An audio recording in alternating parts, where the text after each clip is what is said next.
tal que é a família, né? É onde tudo começa, é onde tudo acontece, não é isso?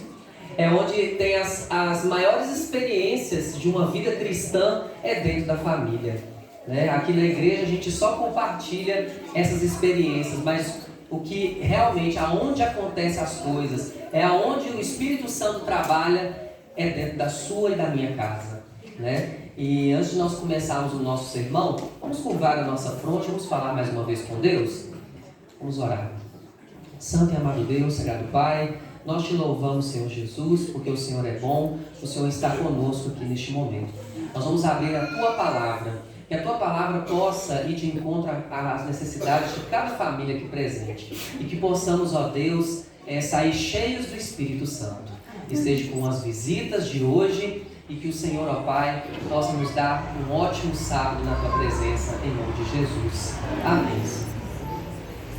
Bem, o tema que eu escolhi hoje, pode colocar para a gente ir lá. Salve sua família. No mundo que nós estamos vivendo, né? Nos tempos que nós estamos vivendo, são tempos difíceis. Na semana passada, né, nós tivemos aqui a pregação da Tia Ene, né, falando sobre que como ser missionário em tempos difíceis. E nós estamos, de fato, realmente nos tempos difíceis. Hoje, a criação, né, para você hoje criar um filho, é totalmente diferente como era alguns tempos atrás. Hoje é muito mais difícil de você, principalmente nós como cristãos, né, criar os nossos filhos, ordenar a nossa família para o caminho do Senhor. Há muitas outras distrações que o inimigo tem colocado na vida da nossa família, né? Todos da nossa família, e precisamos estar atentos a esses alertas. Aqui, né, vocês estão vendo um bombeiro, mais ou menos aí por conta da luz, mas hoje em dia, irmãos, a ilustração que eu quis trazer foi que as famílias hoje estão sendo incendiadas. Há acidentes e incêndios em várias famílias. A gente percebe que as coisas ruins têm acontecido. Filhos, né, têm sido desobedientes. Os pais, né, o casamento, marido e mulher, cada vez mais com muito mais conflitos, muito mais difícil, né, de lidar. Os casamentos, né, os casamentos agora que estão, os mais recentes, né, infelizmente estão tendo muitos problemas e até de separação. A gente encontra também falta de orientação para os adolescentes em relação a como começar essa vida, né? Com o namoro, depois o noivado, o casamento. Há muitas dúvidas da parte da família. E o inimigo aproveita sobre essas falhas que acontecem para incendiar, fazer com que a família seja destruída. E às vezes muitas consequências, né, acabam vindo por conta de incêndios que nós não conseguimos apagar. Nós vamos primeiro ler, vamos abrir as nossas Bíblias em Atos 16.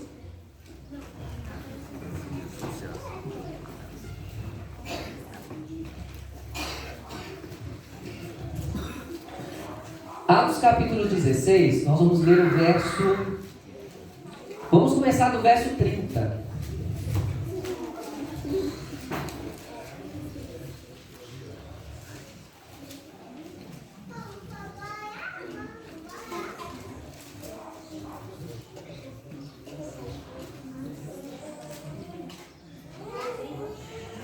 Todos acharam? Amém? Amém? Vamos ler. Verso 30 fala assim: Depois, trazendo-os para fora, disse-lhes: Senhores, o que devo fazer para que seja salvo? Responderam-lhe: Crê no Senhor Jesus e serás salvo, tu e a tua casa. Então, irmãos, aqui Paulo, né, no contexto aqui do carcereiro, a gente sabe aqui que foi, aqui a gente teve uma ação, né, divina, onde os anjos, né, ali retiraram ali Paulo, né, da prisão, e ali, naquele diálogo ali, Paulo falou um segredo interessante ali que é importante para mim e para você. Hoje que nós temos uma família, né, Deus nos colocou pessoas aqui abençoadas nessa terra, né? De nós termos pais, filhos, esposo, esposa, quem tem, né? Então nós temos essa bênção na nossa família, que é a família. E olha só o segredo que Paulo diz aqui, ó. Crer no Senhor Jesus, será salvo tu e a tua casa. Olha que coisa mais linda, irmãos, né? De saber que Deus se importa não só com a minha salvação, mas se importa também com a salvação da minha casa. E Ele promete que se eu crer nele, será salvo eu e também a minha casa. Esse é o desejo de Deus para cada um de nós. Deus não quer que nós vamos para o céu sozinhos, né? Ele quer que nós estejamos juntos com a nossa família. Aqueles que nós mais amamos, aqueles que nós investimos o nosso tempo, o nosso trabalho, a nossa dedicação, né, para poder, às vezes, mantê-los aqui nesta terra. Deus tem uma promessa para você e para a sua família, amém? Vamos ver algo interessante aqui também no Salmo 127. Vamos dar uma olhada lá em Salmos, no livro de Salmos.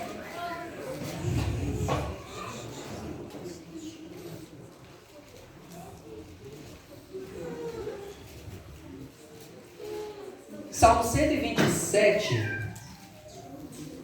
ele fala de uma coisa que é essencial, né? A respeito aqui do Senhor, da presença do Senhor nas famílias. Olha só o que fala o Salmo 127. Se o Senhor não edificar a casa, em vão trabalham os que a edificam. Se o Senhor não guardar a cidade, em vão vigia o sentinela. Inútil vos será levantar de madrugada, repousar à tarde, comer o pão que penosamente granjeastes, aos seus amados ele o dá enquanto dorme. Herança do Senhor são os filhos, e fruto do ventre seu galardão. Como flechas na mão do guerreiro, assim os filhos da mocidade. Feliz o homem que enche deles a sua aljava. Não seja envergonhado quando prentear com os inimigos à porta.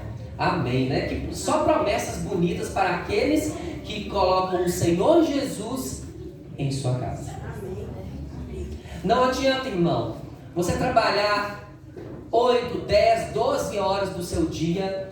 Não vai adiantar você fazer uma nova construção na sua casa. Não vai adiantar você pagar a faculdade do seu filho se o Senhor não estiver presente. Se o Senhor Jesus não estiver nos planos da sua família, não tiver colocado ali em primeiro lugar, para que eles possam ter o desenvolvimento espiritual, em vão vai trabalhar todos os que edificam, todos os trabalhadores, em vão será o seu trabalho se você não colocar em primeiro lugar o Senhor Jesus na sua casa.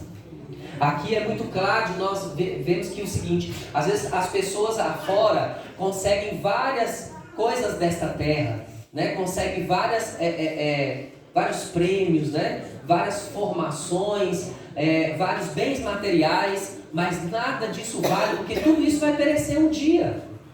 Tudo isso vai perecer. Não quer dizer que nós não devamos procurar coisas boas para a nossa família, pelo contrário, né? Deus quer coisas boas, o melhor desta terra está prometido para os servos do Senhor, não é isso? Amém por isso. E é por isso que nós estamos nessa correria, né? Esse dia a dia. Mas nós não devemos esquecer que esse não é o essencial. O essencial é o Senhor Jesus edificando a cada dia, a cada manhã. Porque o alimento de hoje, nós estamos aqui no sábado pela manhã e nós estamos aqui saciados, fartos, né? Porque nós estamos aqui em comunhão, nós estamos aqui juntos, também como família, compartilhando o pão do Senhor. Mas, e no domingo? E na segunda-feira? E na terça? Quem que vai ministrar a palavra? É os da família. E o pão de hoje vai servir para hoje só. Amanhã, o pão que eu comi hoje não vai servir para amanhã. Eu tenho que comer outro pão. Assim é a nossa vida física, não é isso? A gente se alimenta todos os dias. Porque o pão de hoje vai servir só para hoje. Então a mesma coisa, irmãos, é a vida espiritual. Nós temos que colocar isso na nossa família. Às vezes nós estamos esperando tanta bênção acontecer, não é isso? A gente está esperando tanta coisa acontecer, ou com os nossos filhos, ou com o esposo, com a esposa, né? Problemas vão acontecendo, a gente não sempre quer uma solução do Senhor. Mas nós já sabemos. Mas o difícil é praticar, a gente sabe disso. Mas colocando ali um pequeno hábito, né? Igual a proposta aqui do Ministério da Família desse ano é fazer um culto, pelo menos um culto flash, aquele culto que um versinho, uma oração, um hino só, né? 5 minutinhos ali, para você ter como prioridade ali, colocar a sua família no altar do Senhor. Amém? E voltando sobre como salvar, né, a nossa família. Vamos lá primeiro no livro de 1 Reis, no 1 Reis, capítulo 11, nós vamos ler do 11 ao 13. Nós vamos contar um fato bem interessante a respeito de como que Deus tem esse compromisso, não só com você, mas também com todos da sua família. Às vezes a gente fica triste, né? Porque a gente imagina assim, nossa, eu tenho familiares que não estão mais na igreja, eu tenho filho que não está na igreja, eu tenho mãe que não está na igreja, eu tenho tio que não está na igreja. Nós vamos ver aqui como que Deus ele tem esse compromisso de salvar as famílias. 1 Reis, todos acharam aí?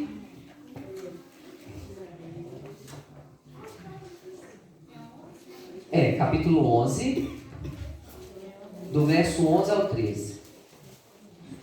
Aqui, irmão, só para contextualizar, para a gente poder depois voltar aqui para o verso, tá? Nós vamos falar um pouco sobre a vida de Salomão.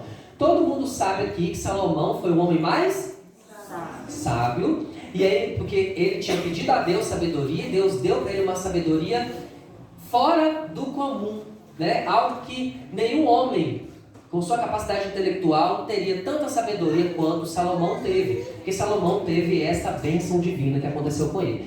Ele teve também os seus anos, né, onde ele obedeceu a Deus, mas teve um momento que ele começou o quê? A desviar, né, do caminho do Senhor. E ali, olha só o que fala aqui na idolatria, né? A gente sabe que Salomão, infelizmente, se infiltrou nas idolatrias e começou a servir outros deuses, né, de suas esposas. E ali começou a construir templos, né, para aqueles outros deuses.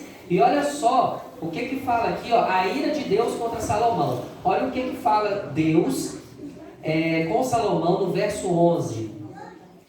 Por isso diz o Senhor a Salomão: visto que assim procedestes e não guardastes a minha aliança, nem os meus estatutos que te mandei, tirarei de ti este reino e o darei ao teu servo.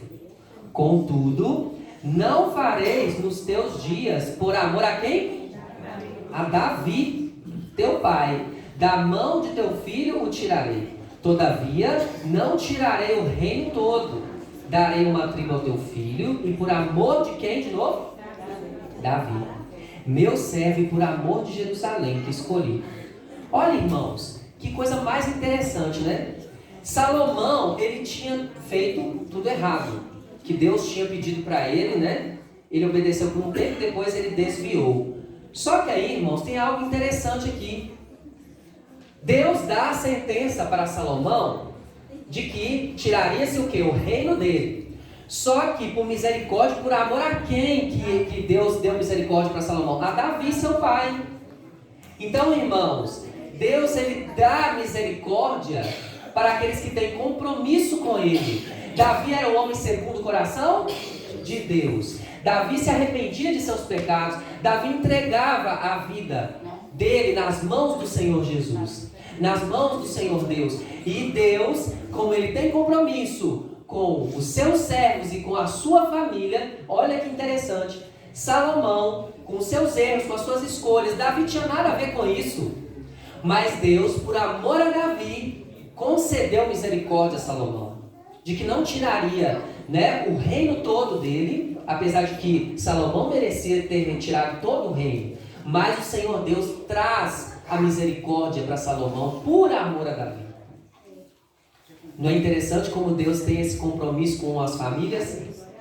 Né? Às vezes nós estamos aí com filhos, parentes, primos, né, tios, afastados do Senhor, às vezes em caminhos perigosos nesse mundo, caminhos difíceis de que realmente, às vezes é a morte, né, que chega de frente a frente para esses parentes, mas por amor a você que está orando por eles, por amor a você, irmãos, Deus dá misericórdia para aqueles que estão lá fora. Essa é a mensagem, irmãos, que Deus traz para cada um de nós, de que nós não precisamos de desistir dos nossos familiares, das pessoas que estão lá fora, das pessoas que talvez um dia estavam aqui e não estão mais, porque Ele tem compromisso com você e com a sua família. Ele sabe que você tem orado e tem ouvido o clamor de cada um aqui. Na semana de oração da família, muitas pessoas, né, falaram que colocaram pessoas ali dentro dos pedidos de oração, né, e nome de pessoas que não estão mais aqui, pessoas que talvez desviaram do caminho, mas Deus tem olhado, Deus tem guardado, irmãos. E Deus tem dado misericórdia, mesmo se eles estivessem, mesmo se eles estão, né, num caminho difícil de sair, né?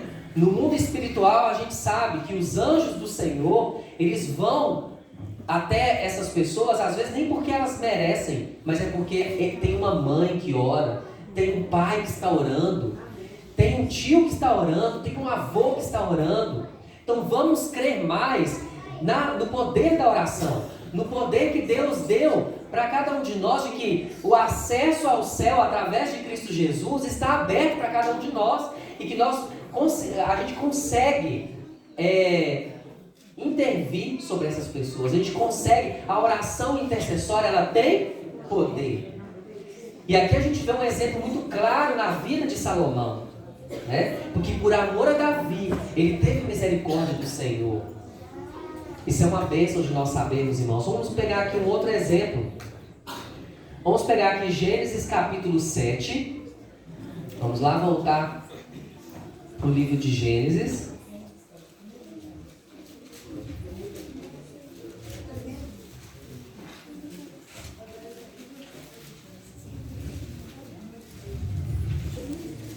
Gênesis no capítulo 7.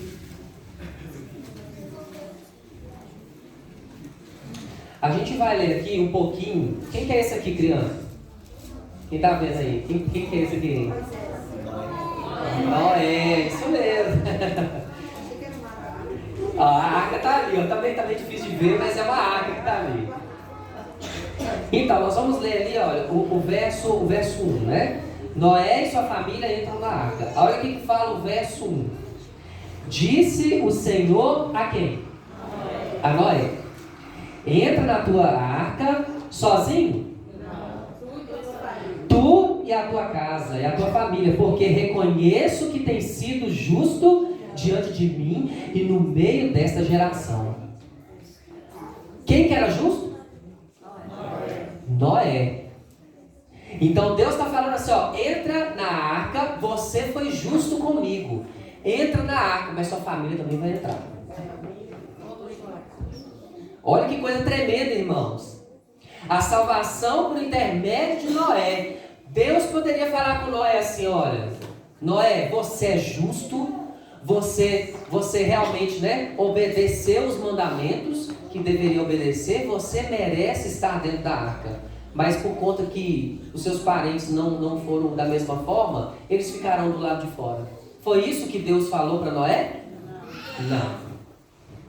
Por conta da fidelidade de Noé, ele e a sua família foram para dentro da arca. E aqui, irmãos, nós estamos falando de um cenário muito parecido com o que vai acontecer nos finais dos tempos, né? Onde vai ter a destruição do mundo. Ali também a mensagem que estava presente naquele momento é que o mundo seria destruído, mas por intermédio de Noé, a sua fidelidade, entraram todos os seus filhos, né? Eu acho muito bonito isso, o compromisso que Deus dá, que Ele faz, não só para mim, mas também para os meus parentes. Porque Ele sabe, irmãos, que você ama demais os seus parentes, você ama muito a sua família. E se você for fiel, Deus fará o melhor também para a sua família, mesmo ela não merecendo. Mesmo ela estando fora dos caminhos, mesmo ela não buscando o Senhor. Pela sua busca, a sua família será abençoada. E é isso que aconteceu com Noé, né? E a sua família. Quem conhece esse aí? Esse aí é mais difícil, né? Quem chuta aí? Ló, isso mesmo, que vocês leram. Mas vamos lá. Gênesis, vamos para Gênesis 19. Vamos para Gênesis 19.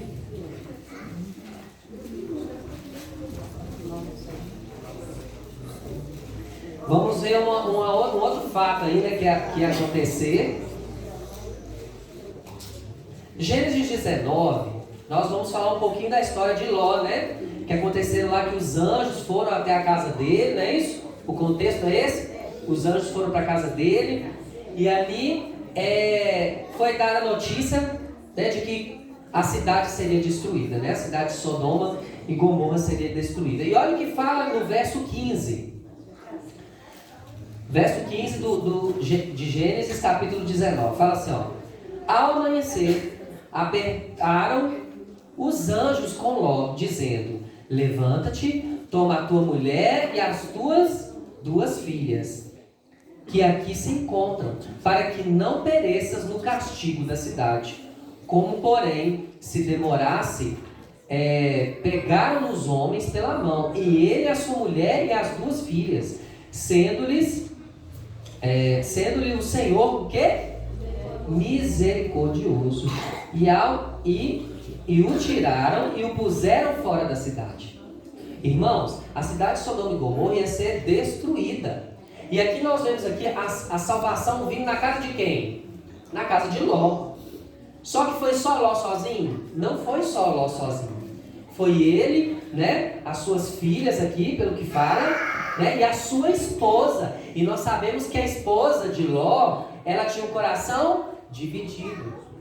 Contanto que os anjos aqui depois falaram com ele, né? Havendo levado para fora, disse-lhes: livra-te salva a tua vida e não olhes para trás, nem pares por toda a campina, foge para o monte, para que não pereças. Esse foi o chamado. Só que a gente já conhece que a história, a esposa de Ló, o que fez?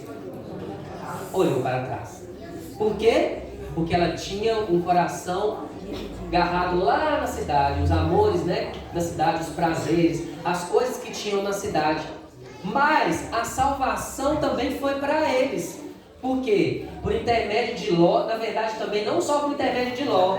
No capítulo anterior, quem que estava intercedendo ali pela cidade? Abraão. Olha, irmãos, como que a bênção ela se espalha. Através da oração de Abraão, Ló teve a bênção da salvação. Os anjos foram na casa de Ló. E não foi só Ló, mas também o quê? A sua esposa teve a oportunidade, mesmo Deus sabendo que a esposa de Ló, ela olharia para trás, Deus deu também a salvação. Deus deu a oportunidade da salvação para ela. Por amor a quem? Por amor a Ló, por amor a Abraão, que rogou tanto: Senhor, não destrói não, Senhor. E ele começou a falar, né? Se tiver 50, se tiver 40, se tiver 30 nessa cidade, se tiver 10. Abraão orou demais para que Deus pudesse, né, dar a misericórdia. Né? Então aqui a gente vê o compromisso de Deus com você e a sua família. Vamos ler aqui, né, mais um exemplo. Josué. Vamos lá para o livro de Josué.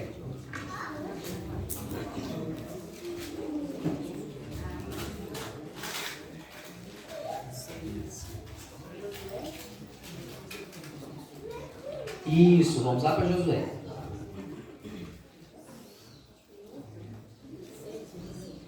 Capítulo 6, o verso 25.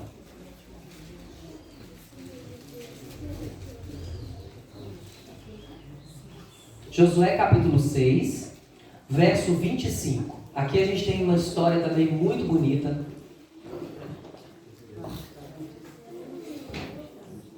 Que fala assim, ó.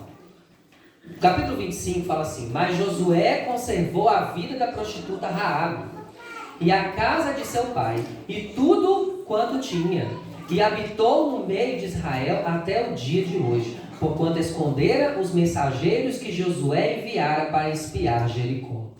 Irmãos, aqui a gente tem uma história de uma mulher que ela creu no Deus verdadeiro. Ela creu que realmente o Senhor Deus era o Deus que deveria ser o Deus da vida dela. Jericó já estava condenado. mas por obedecer a Deus e por ajudar também no trabalho que Deus queria realizar ali, na conquista, né, da cidade de Jericó. Raabe creu tanto que ela se expôs praticamente, né, porque colocar intrusos, né, os espias para dentro da casa dela, ela também estava colocando a vida dela em risco, mas ela acreditava no Deus deles, ela acreditava no Deus de Israel. Então ali, por ela ter essa fé, essa coragem, né, de contribuir, né, para essa obra da conquista de Jericó, Deus, né, Josué, aqui por meio de Josué, conservou a vida de Raabe. Foi só ela? Foi ela e sua família. Aqui fala, né, no verso, que não só ela foi salva, mas a casa dela, e o mais interessante ainda, as coisas dela, os bens materiais dela. Deus conserva, irmãos, não só a nossa família, mas Ele conserva também os seus bens. Ele conserva o seu carro, a sua moto, a sua casa. Ele conserva tudo o que você tem, o seu trabalho. Ele vai conservar todas as suas coisas se você for fiel a Ele. Raabe simplesmente, ela confiou em Deus. Ela confiou em tudo aquilo que ia acontecer. E independente do que ia acontecer, ela estava confiando em Deus. E Deus salvou a vida dela, salvou a família dela e salvou os bens dela. Tudo que ela tinha foi salvo. Aquela cidade foi toda destruída, mas tudo ficou sobre as mãos do Senhor. As coisas dela, tudo que ela tinha, que ela pertencia. Quer você também ter essa bênção? Quer você também praticar, ter isso como um propósito, mas não por conta das bênçãos, irmãos. Porque a gente não deve também ir por conta de que esperando o que Deus pode fazer. Porque nós não sabemos, né? Algumas vidas foram salvas e outras foram perdidas. A gente não sabe do propósito. Nós só vamos saber quando nós estivermos no céu, né? Por que alguns entes foram embora? Por que alguns fracassaram, outros conquistaram? Nós vamos saber de tudo disso um dia. Mas o interessante aqui, irmãos, é saber que Deus se preocupa com você e com a sua família. Deus se preocupa com as pessoas que estão ao seu redor, aquelas pessoas que nasceram com você, aquelas pessoas que estão na mesma mesa, que almoçam com você, que jantam com você. Deus tem cuidado. Eu tenho parentes também, irmãos, que hoje infelizmente estão fora da igreja. Eu tenho tios, por exemplo, que na verdade foram meus pais na fé, porque eles que me levaram para os caminhos de Deus. Mas hoje eles não estão mais. Minhas primas também têm uma grande influência e hoje elas também não estão mais. Mas através dessa mensagem eu creio que através da nossa oração, a oração minha, da minha família, aqueles que ainda estão, né, tentando ali estar no caminho de Deus, eu sei que Deus tem um compromisso com a minha família também. E da mesma forma também com a sua. Deus tem esse compromisso, irmãos. Ele quer salvar você e sua família. Ele quer deixar claro para você que você não vai estar sozinho, que você não vai se sentir mais desamparado só porque o seu filho ou sua filha se desviou, ou porque o seu parente, alguém está fora. Deus está trabalhando lá. Creia nisso. Deus está trabalhando sim, porque Ele tem dado misericórdia. Se é uma virtude maravilhosa que Deus tem, é a misericórdia dele. É a misericórdia dele. Agarre essa misericórdia. Agarre. Faça como Abraão, insista. Insista com Deus, Senhor, mas fala de novo. Abraão é uma cidade que eu tô falando. Jacó também, né, que insistiu. Também é um bom exemplo também. Insista com Deus. Seja corajoso. Fale com Deus, porque Deus é misericordioso. E ainda há tempo de um milagre acontecer. E o milagre vai acontecer, não é aqui na igreja, é na sua casa. Amém? E aí um dia você vai poder vir aqui na frente testemunhar sobre isso. Creia, continue fervorosamente. Busque a Deus pelos seus. Porque Deus ouve e Deus tem um compromisso com cada um de nós. Amém? Vamos ler o último verso.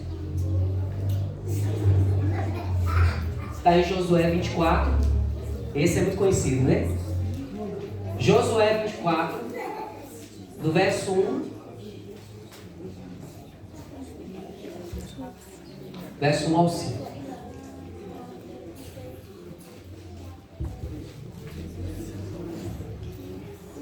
Aqui a gente vê, irmãos, uma decisão muito importante de Josué, né? Que eu acho que muitos gostam de colocar isso nas placas da casa, né? Colocar em um quadro ali bonito, mas vamos colocar isso em prática? Olha só o que Josué fala ali, ó. Verso 15, né? Perdão, né? De 1 a 5, não, verso 15. Porque se vos parecer mal servir ao Senhor, escolhei hoje a quem servais. Se aos deuses a quem serviu os vossos pais, que estavam da além do Eufrates, ou se aos deuses dos amorreus, cuja terra habitais. Mas eu e a minha casa, o quê? Serviremos ao Senhor. Ao Senhor. Ali, olha, o povo, da mesma forma como viu Moisés, né? Liderando, vendo aqueles milagres, Josué também, Deus ali, né? Mostrando o tempo todo que estava com Josué, mostrando o caminho, falando com eles, e eles mesmo assim se desviaram do caminho. Josué falou assim com eles, assim, olha, quer saber de uma coisa? Vocês já viram tudo que tinha que ver, os milagres que tinham que acontecer, vocês conhecem tudo. Se vocês quiserem continuar a servir o mundo, né? A servir a continuar assistindo coisas que não são de Deus, a continuar vendo coisas que não são de Deus, vocês podem escolher o que vocês quiserem, mas eu e minha casa serviremos ao Senhor. É isso que ele quis dizer. Que essa possa ser a nossa decisão. Que a nossa família hoje possa tomar essa decisão. Não só eu, mas eu e minha casa nós vamos servir ao Senhor. Aqui não vai entrar coisas do mundo. Aqui não vai entrar coisas que são de Satanás. Eu não quero que a minha família seja incendiada pelo inimigo. Mas eu quero a salvação na minha casa. Eu quero que a minha casa seja um pedacinho do céu de verdade. Para que as pessoas possam olhar e ver e falar assim, olha, existe milagre ali mesmo. Ali acontece mesmo. Ali quando ora a coisa acontece. Ali quando está a família em oração, em comunhão, Deus está sobre aquela família. Irmãos, quão lindo vai ser as pessoas lá fora, os vizinhos aqui de Confins, perceberem que a família do Senhor é a família, o pedacinho do céu, os anjos, as hostes celestiais estão na sua casa. Quão lindo vai ser, irmãos, saber que antes da volta de Jesus, nós já estamos sentindo o céu na nossa casa. Que essa possa ser uma realidade na sua vida. E que mesmo se tiver incêndios, você sabe quem que pode ser o bombeiro, quem que pode salvar. Você já sabe qual acesso que você deve fazer. Não dê curvas. Não começa a dar curvas, não. Não começa a falar assim, ô irmão, ora pela minha família. Você pode até fazer isso para reforçar. Mas o responsável é você. É você que tem que orar. É você que tem que ir direto. É você. Porque Deus quer fazer um milagre, não é só no seu problema. Ele quer aumentar a sua fé também. Porque às vezes o seu problema pode aos seus olhos estar impossível. Mas aos olhos de Deus, nada é impossível. Basta você crer e continuar orando, intercedendo. O Senhor vai cantar o último hino.